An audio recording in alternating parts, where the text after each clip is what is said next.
नमस्कार, मैं अश्विनी वानखड़े और स्वागत है आपका कृषि न्यूज में। क्विज कंपटीशन के आज के सवाल के लिए हमारे साथ आखिर तक बने रहें। आइए पहले रुक करते हैं हेडलाइंस की ओर। फसल बचाने का अनोखा तरीका, नासा में काम कर चुके शख्स ने तैयार किया वेदर स्टेशन। अब घर बैठे पाएं खेती से जुड़ी सभी जानकारी, सरकार ने टोल फ्री नंबर किया जारी। पंजाब कृषि विश्वविद्यालय में आयोजित हुआ किसान मेला, सीएम भगवंत मान ने किया उद्घाटन। मेरी फसल मेरा ब्यौरा पोर्टल पर बिना रजिस्ट्रेशन एमएसपी पर फसल नहीं बेच पाएंगे किसान। प्रधानमंत्री सूक्ष्म खाद्य उद्योग उन्नयन योजना के तहत सरकार देगी 10 लाख रुपए की सब्सिडी। दिवाली से पहले किसानों को मिला बड़ा तोहफा, खेती करने के लिए सरकार देगी 35,250 रुपए। आइए विस्तार से खबरों की ओर रुख करते हैं।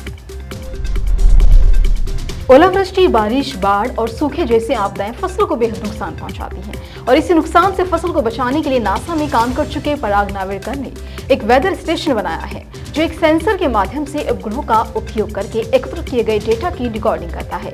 प्राथमिक डेटा एकत्र करने के अलावा ये मिट्टी के प्रकार, वनस्पति और नमी जैसी जानकारियों के बारे में भी जानकारी देता है।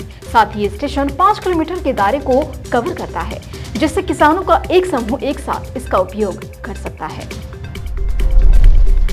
हरियाणा सरकार ने खेती से जुड़ी जानकारी और सहायता के लिए टोल फ्री नंबर 1800-180-2117 जारी किया है और इस नंबर पर किसान सुबह 9 बजे से शाम 5 बजे तक कॉल कर खेती से जुड़ी हर तरह की जानकारियां हासिल कर सकते हैं। किसी भी फसल के एमएसपी पर बिक्री करनी हो, भावांतर भरपाई योजना का फायदा लेना हो, प्राकृतिक आपदा आने पर मुआवजा लेना हो या फिर कृषि यंत्रों और बीज पर सब्सिडी लेनी हो, इन सभी की जानकारी आप इस टोल फ्री नंबर से आसानी से ले सकते हैं।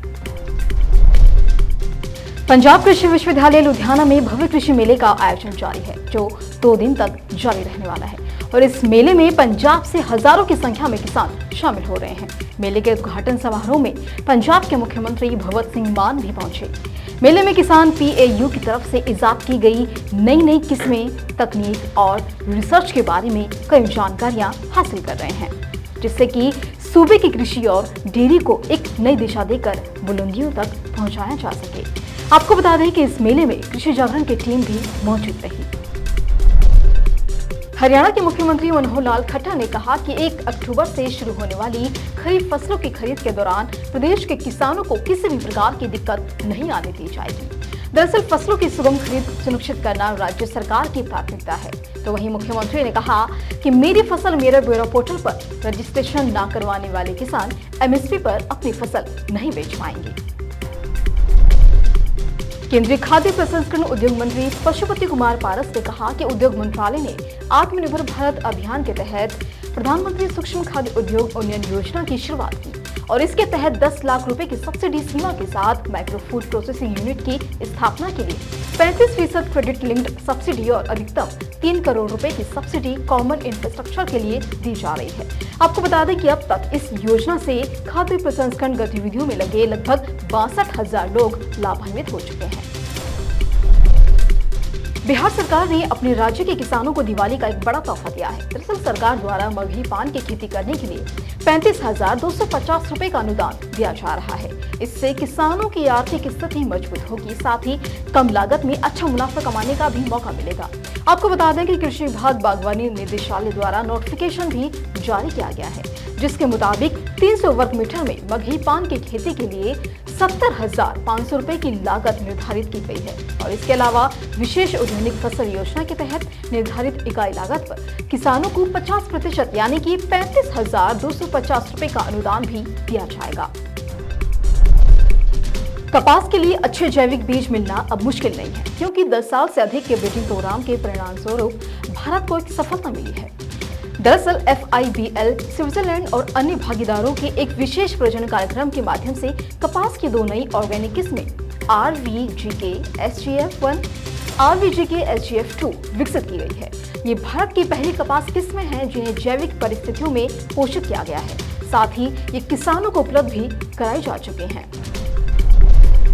देश के किसानों की समस्याओं का समाधान हमेशा से ही कृषि जागरण अपने मंच से करता आया है और इसी कड़ी में कृषि जागरण ने फार्मर द जर्नलिस्ट की शुरुआत की है, जिसके तहत किसान अपने क्षेत्र की कृषि से जुड़ी हर खबरें कृषि जागरण के माध्यम से देश और दुनिया तक पहुंचाकर एक किसान पत्रकार की भूमिका निभाने का काम कर रहे हैं।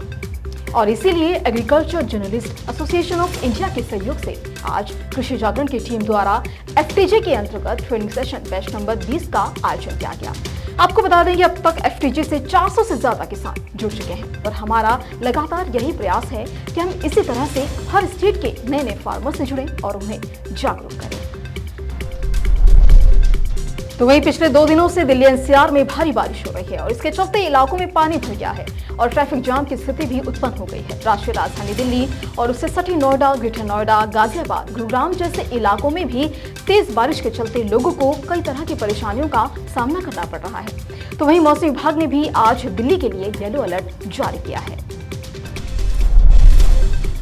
और आज एफटीवी ऑर्गेनिक के क्विज कंपटीशन में आपके लिए सवाल है कि पौधों के लिए कितने पोषक तत्व आवश्यक होते हैं और आपके ऑप्शन है 9, दूसरा 12, तीसरा 16 और चौथा 20। तो देरी किस बात की, फटाफट से आप हमें इसका जवाब आपकी स्क्रीन पर दिख रहे मोबाइल नंबर 8800023204 पर एसएमएस कर बताएं और जीतें एफटीवी ऑर्गेनिक के डिस्काउंट कूपन्स और ढेरों इनाम। इसी तरह की अन्य खबरों के लिए जुड़े रहिए कृषि जागरण के साथ। धन्यवाद।